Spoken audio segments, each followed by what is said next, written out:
Eu queria chamar agora a nossa convidada super especial, que é a doutora Beatriz Knaip, que é a representante do INCA.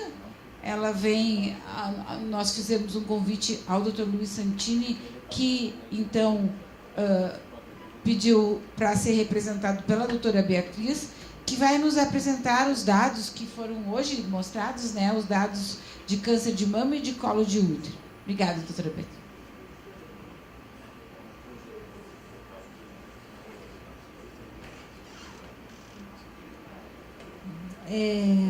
Bom dia, boa tarde, não sei. Agradecer o convite, né? Hoje também lá no INCA, no Rio de Janeiro, está acontecendo um evento. A gente também já faz esse trabalho já há uns 4, 5 anos, se eu não me engano. No passado a gente já trabalhou tirando as máscaras, né, do câncer, era a época do carnaval, então a gente aproveitou o momento e tirou as máscaras, né, do preconceito com relação ao câncer.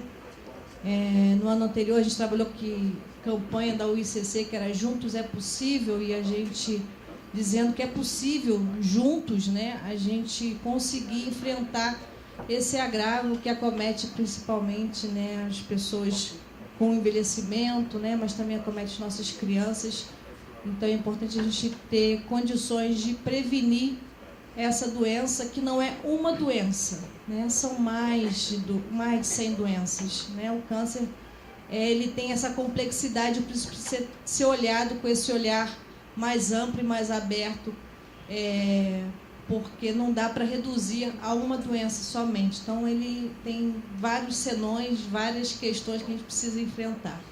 Pelo menos a gente já não fala mais aquela doença, né? A gente pode falar câncer sem medo, né? A gente com o pessoal da DST-AIDS, né, que fala do HIV, fala da AIDS, né, abertamente, e a gente teve que, e uma doença mais antiga, a gente demorou tempo para falar que eu tenho câncer, fulano tem câncer, meu pai morreu de câncer, minha avó, minha sogra, meu irmão.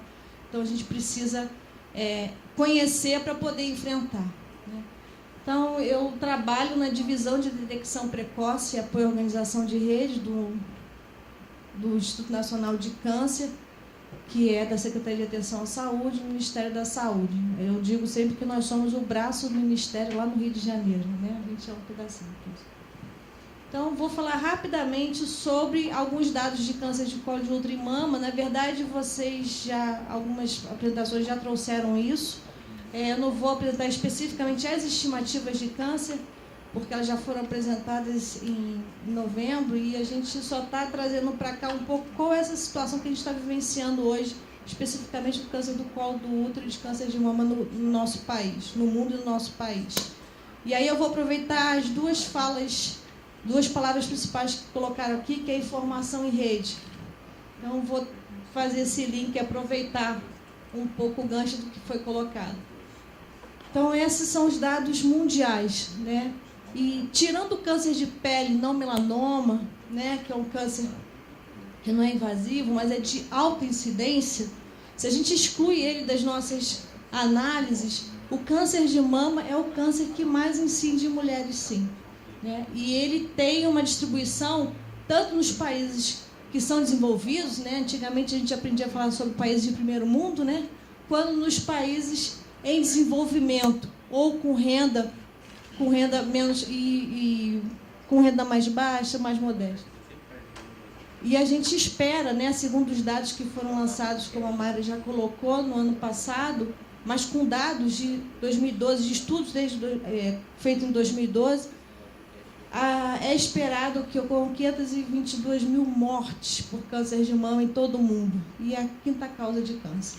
Então é importante a gente mostrar a magnitude, o peso que o câncer de mama tem no mundo. E o câncer do colo do útero, ele é estimado aproximadamente 3 vezes menos de casos novos. Por quê? Porque é um câncer que, como o câncer de mama, também ele é prevenível, só que as ações de rastreamento com câncer do colo do útero, a gente tem um impacto de 80% a 90% na mortalidade. Enquanto que no câncer de mama, a gente alcança lá 30%, no colo do útero a gente consegue reduções muito mais significativas, e os países que conseguiram implantar uma política de rastreamento, eles conseguiram reduzir não só a mortalidade, como a incidência, porque o câncer do colo do útero eu consigo detectar lesões precursoras, são lesões pré-malignas, é uma lesão que ainda não é câncer, que se eu tratar, essa mulher não vai ter câncer. Então eu não vou fazer o preventivo para descobrir o câncer, eu vou fazer o preventivo para descobrir uma lesão precursora, uma lesão pré-maligna. Mas ainda tem muitas mulheres morrendo no mundo com câncer do colo do útero. E aonde que morre? 9 em cada 10 óbitos por câncer do colo do útero ocorre nos países de média e baixa renda. Então aí mostra a nossa desigualdade. Esse panorama mundial é o panorama que a gente tem no nosso país também. Próximo, por favor. Então, só ilustrando, para a gente poder ter uma ideia de como que estão as estimativas de câncer de mama. Então, aonde tem mais câncer de mama? Mais casos novos, incidências são casos novos. Na América do Norte, nos países de primeiro mundo, Austrália, na Europa, é onde a gente tem maior incidência. Próximo. E a mortalidade? No caso da mortalidade, como já foi colocado antes, também a mortalidade ela passa a ser alta em países da África. Por quê? Porque são os casos diagnosticados avançados que não têm acesso ao tratamento. Né? A gente tem algumas cooperações com alguns países da África, e aí eles chegam para a gente para falar, querem discutir um pouco mais sobre rastreamento de câncer de mama e colo do útero, só que a gente fala com eles, não, vocês não têm que implantar rastreamento, vocês têm que primeiro fazer o tratamento, vocês têm que ter unidades para tratar, porque as mulheres de vocês já estão com câncer de mama. Então, primeiro tem que organizar os serviços, né, antes de fazer o rastreamento. Próximo. No câncer do colo do útero, esse é o nosso cenário. A gente não consegue nem ver lá a América do Norte, Canadá, né? Estados Unidos, Canadá. E a Europa também já some pela claridade, porque são taxas baixíssimas de casos novos de câncer do colo do útero. Porque implementaram políticas de rastreamento. E rastreamento, gente, não é só oferecer o exame preventivo, não. Também no rastreamento do câncer de mama não é só oferecer a mamografia. Tem que garantir a confirmação diagnóstica e o tratamento. Por isso que implantar uma política de rastreamento não é só ter o exame. Não é só entregar o exame para uma mulher e dizer, a senhora está com o exame alterado. Não, tem que garantir a continuidade de tratamento. Esse é um dos motivos que hoje a gente também, apesar de ser indicado o rastreamento para o câncer de intestino, a gente não tem como implantar hoje uma política no país de rastreamento de câncer do colo e reto, câncer de intestino, porque requer muita tecnologia que o país precisa estar se estruturando para isso. E também as nossas taxas ainda não estão iguais aos países que já implementaram o rastreamento. E aí, novamente, os países que estão mais escuros, né, com maior destaque, são os países de baixa renda. Próximo. E o cenário é o mesmo para a mortalidade. Então, a gente, nessas figuras, a gente consegue ter uma ideia de quando você tem uma política e você consegue implementar ações de rastreamento e tratamento oportuno para o câncer do colo do útero, você diminui tanto a incidência, casos novos, quanto a mortalidade. Próximo. E como é que a gente está no país? Próximo. Próximo. Então, como já foi colocado, foram lançadas agora em 2013, o INCA lança a cada 2 anos estimativas de câncer. O que são isso? A gente avalia os nossos dados históricos de incidência e de mortalidade. E aí projeta e estima quantos casos eu espero que ocorram nos próximos 2 anos. Anualmente, nos próximos 2 anos. Essas são informações importantes para a gente poder planejar as nossas ações. Às vezes, varia de um ano para outro. A gente não está aqui para comparar com a estimativa anterior. Por quê? Porque os registros melhoram. Você, galera que trabalha com registro de câncer, sabe muito bem, tem muita propriedade para falar sobre isso. Vem um registro novo que é incorporado, melhora a qualidade da coleta e isso melhora a nossa projeção, a nossa estimativa. Próximo. E aí a gente tem o nosso quadro, que é totalmente heterogêneo. Enquanto eu olho o Brasil com câncer de mama, em cada 100 mil mulheres, 56 terão câncer de mama, eu espero que tenham câncer de mama. Quando eu observo nas outras a distribuição nas regiões, a gente já tem lá na região sul 71 casos. E aí, quando a gente coloca o câncer do colo do útero, que no Brasil já está em terceiro, nas últimas estimativas ele estava em segundo, ele caiu para terceiro. Mas para a região norte ainda é o primeiro. E aí é o nosso desafio eu estou no INCA desde 2006, 2007, a gente tem discutido estratégias para a região norte, que é tudo muito mais difícil, né, na região norte. Então, esse é o nosso cenário heterogêneo. Então, qualquer política, eu pego o gancho. Gabriel falou antes, não é fácil fazer uma política pública para um país que tem um perfil epidemiológico tão heterogêneo. Então, a gente tem que pensar numa proposta em que a gente garanta a todos. E o SUS é um sistema único. Então, eu também não posso fazer vacina só para o Sul ou só para o Norte. Eu tenho que garantir para o país inteiro. E para todas as meninas, do Oiapoque ao Chuí. Por isso que, às vezes, a morosidade em definir e o impacto disso dentro do Sistema Único de Saúde. Próximo. E na mortalidade, o INCA ele utiliza os dados do Sistema de Informação de Mortalidade do Ministério da Saúde, que é um sistema mais antigo, é o registro mais antigo que a gente tem sobre informação de saúde, que são os óbitos, né? Mas a gente trabalha só os dados de câncer. E os últimos dados que a gente tem consolidados são de 2011, próximo. E a gente também tem esse mesmo cenário heterogêneo. Só que chama atenção para a gente que, nesse caso, o câncer do colo do útero ele passa a ser o 4º câncer que mais mata as mulheres no nosso país. Mas quando a gente olha para a região norte, ele ainda é o 1º câncer que mais mata as mulheres. E quando você olha na região sul e sudeste, ele não está mais entre os 5 primeiros. Então, isso com certeza tem a ver com organização de rede, de acesso ao tratamento, né? E a confirmação diagnóstica é o tratamento. Porque a oferta de exames citopatológicos a gente tem em todas essas regiões. A gente tem laboratório em todo o país. Claro que também tem que ser um exame com qualidade. Mas eu vou falar mais à frente. E olhando uma série histórica no país, a gente percebe que o câncer de mama, a mortalidade por câncer de mama, realmente tem uma tendência, de um modo geral, a aumentar, olhando, né, essa série histórica que é desde 1980. A gente observa a queda em verde aqui.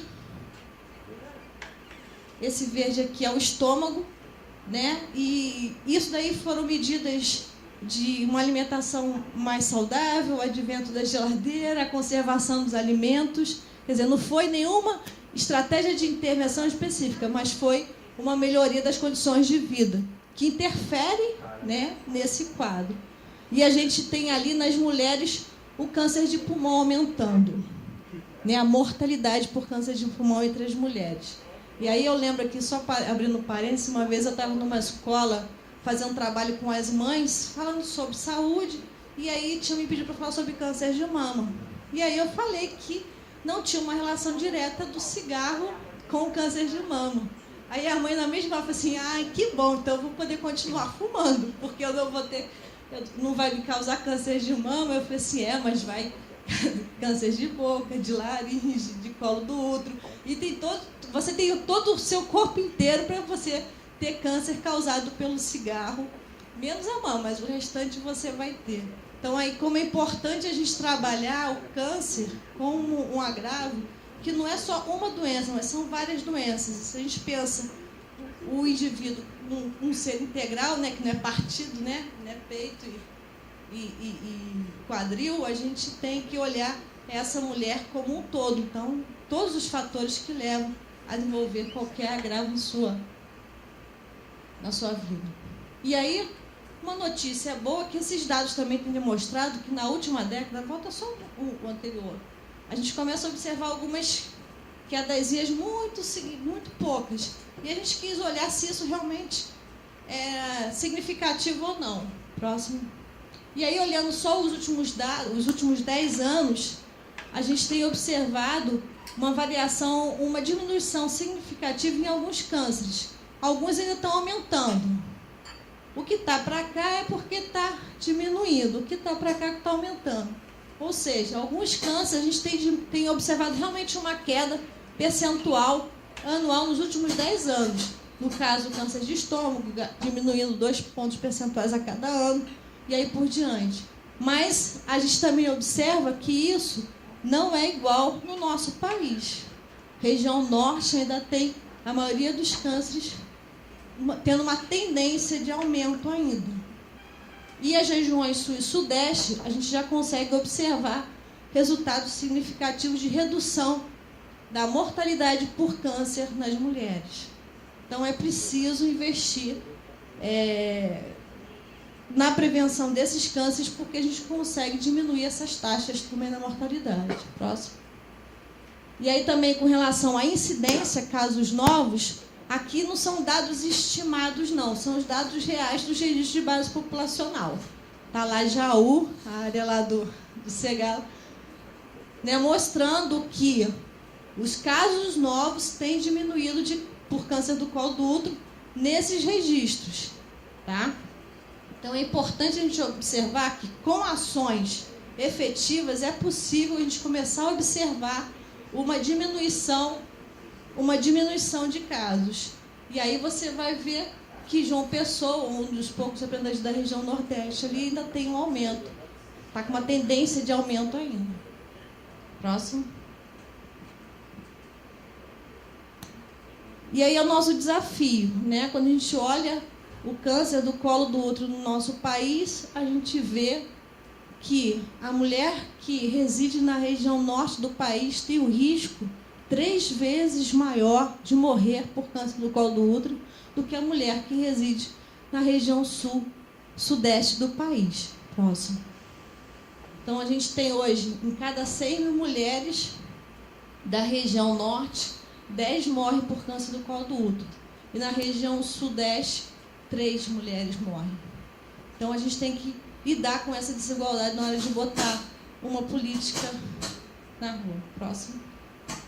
E aí esse é o nosso cenário. A gente tem uma população que está envelhecendo, a gente tem a mídia cobrando, a gente tem os órgãos de controle, a gente tem a população principalmente buscando o direito, e a gente tem que enfrentar isso. Próximo. Então, um exemplo só de uma normatização que foi ano passado publicada, a Política Nacional de Prevenção e Controle do Câncer, que apresenta o câncer como uma doença crônica prevenível.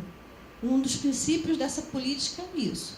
Ela veio substituir a portaria anterior de 2005, a 2439, e veio trazer, o que ela traz de novo? O que ela traz de novo é que ela define responsabilidade das esferas de gestão do SUS, nos 3 níveis de governo. E aí é importante que as pessoas que trabalham com controle social conheçam e vejam essa portaria para entender como que ela funciona. E ela está sendo colocada em prática, né? A gente tem o desafio de colocá-la na rua e fazer ela acontecer. Eu falo a gente porque eu sou profissional de saúde, trabalho no Ministério da Saúde e tenho essa responsabilidade também. Mas antes disso eu sou cidadã, então eu também tenho que ter direito a isso. Próximo. E aí o câncer é uma doença crônica prevenível. Apesar de todas essas notícias ruins que a gente mostra de dados e tal, a gente consegue entender que o câncer ele pode ser prevenível. Não são todos os 100 tipos de cânceres, mas boa parte deles a gente poderia reduzir com ação de prevenção primária. Alimentação saudável, combate ao tabagismo, alcoolismo, atividade física, uso de vacina. Vacina da hepatite B, a Mayra já falou, protege o câncer de fígado. Né? A HPV está entrando agora no calendário, protege contra o câncer do colo do útero e outros cânceres também. Tá? 30% podem ser evitados com detecção precoce, acesso ao tratamento oportuno. A gente nunca gosta de falar de rastreamento sozinho. Detecção precoce e tratamento adequado.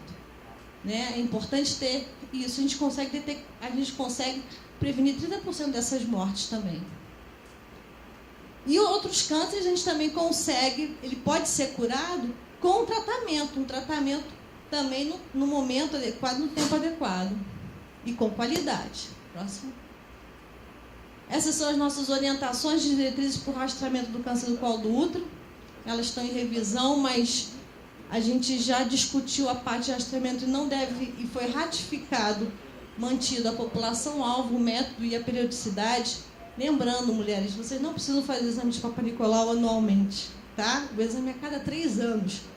O tempo de progressão da doença é bem longo. Você não precisa fazer todo ano, você pode fazer só a cada 3 anos. Vá ao seu ginecologista todo ano para fazer o exame ginecológico, mas o exame de Papa Nicolau não precisa fazer todo ano. Próximo. As nossas diretrizes para câncer de mama.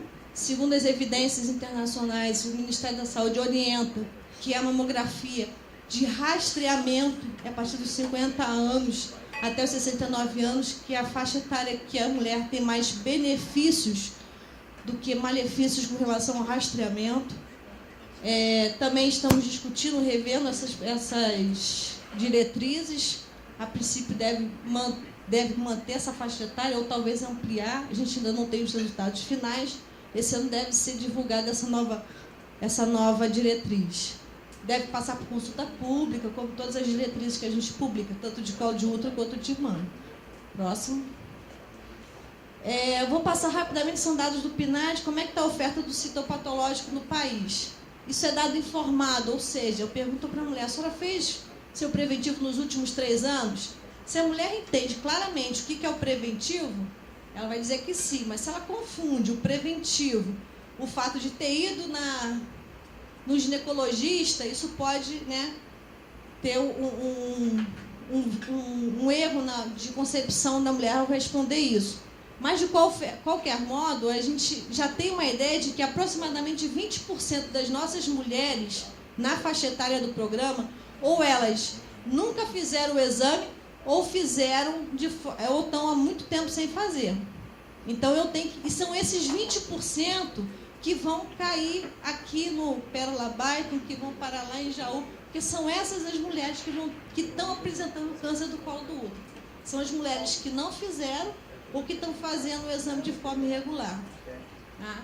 Claro que a qualidade do exame também tem que ser avaliada. Próximo pode passar. Então, só para mostrar que a gente tem aumentado a oferta de citopatológico no país, principalmente na faixa etária alta. Próximo. A gente tem ampliado o acesso, porque o exame citopatológico ele pode ser coletado em qualquer unidade de saúde, né? Um profissional de saúde bem treinado, ele pode, um enfermeiro, né? O técnico de enfermagem, apesar da resolução do COFER, mas ele pode também, quando é bem capacitado, ele pode, sob a supervisão do enfermeiro, coletar o exame de Papa Nicolau, e a gente tem como ampliar o acesso a esse exame. Próximo. E a qualidade do exame tem que ser coletado com qualidade. A gente teve uma melhora no país com relação às amostras insatisfatórias. O que é isso? A mulher vai à unidade de saúde, colhe o exame, mas ele é mal colhido. Então, em 2002, próximo, por favor. Em 2002, a gente tinha esse percentual de municípios que tinha uma qualidade ruim. E para 2011, a gente já diminuiu o número de municípios, mas a gente ainda tem que zerar. O ideal é que esse mapa fosse todo verdinho, ou seja, nenhum município com coleta ruim. E o nosso desafio também são os laboratórios. Por quê? Porque muitos laboratórios não é tão bom. Isso é importante o controle social entender. Um monte de laboratório para fazer exames não é bom. Por quê? Porque vão ficar poucos exames para aquele profissional ler. Então, se ele lê poucas lâminas, ele perde a prática, ele não tem tanta expertise para poder identificar a lesão. Ele não vai ver os casos passarem na frente dele.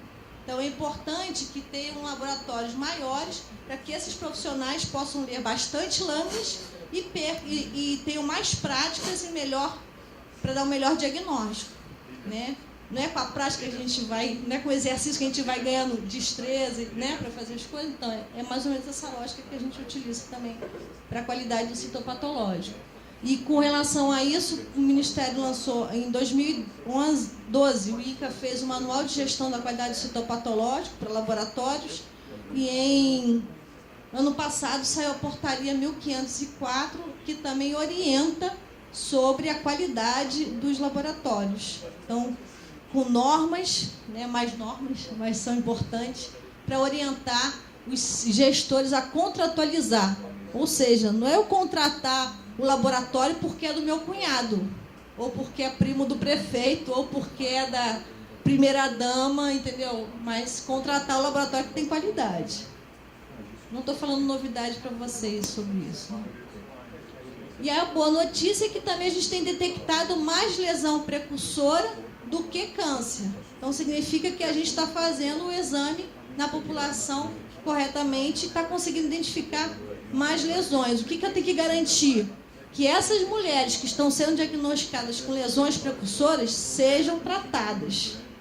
E aí eu estava conversando com o Gebrim ontem, saiu uma portaria de incentivo aos serviços diagnósticos mamários e de referência para câncer, para incentivar e melhor custear esses serviços para poder garantir mais serviços no tratamento dessas lesões. Próximo.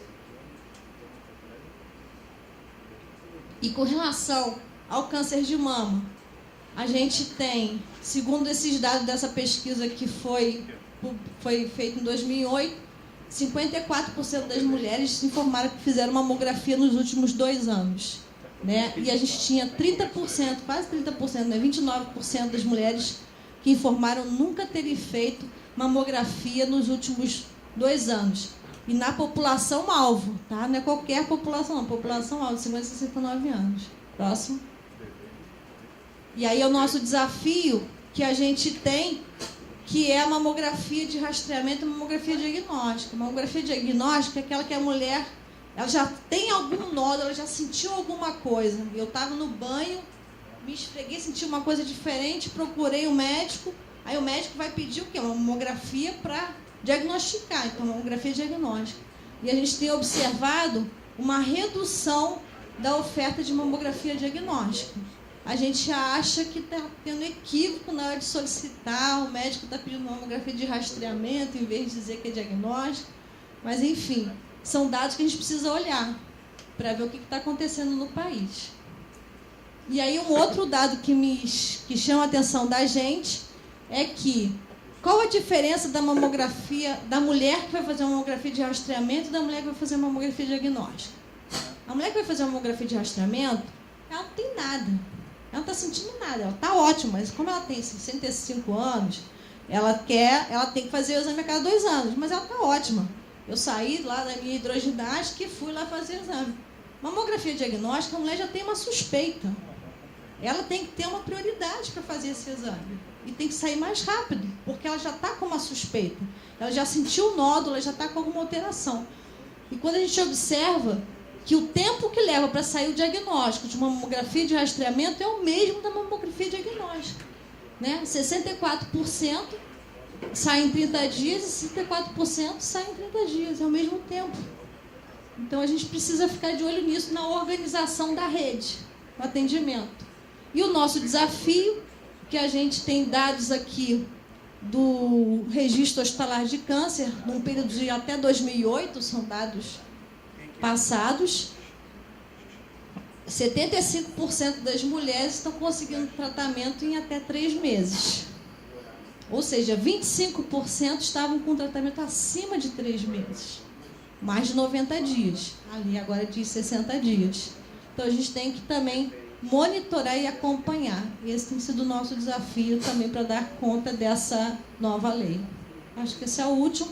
Esses são os nossos links, onde vocês conseguem todas as informações que eu passei aqui, mais um pouco sobre o câncer.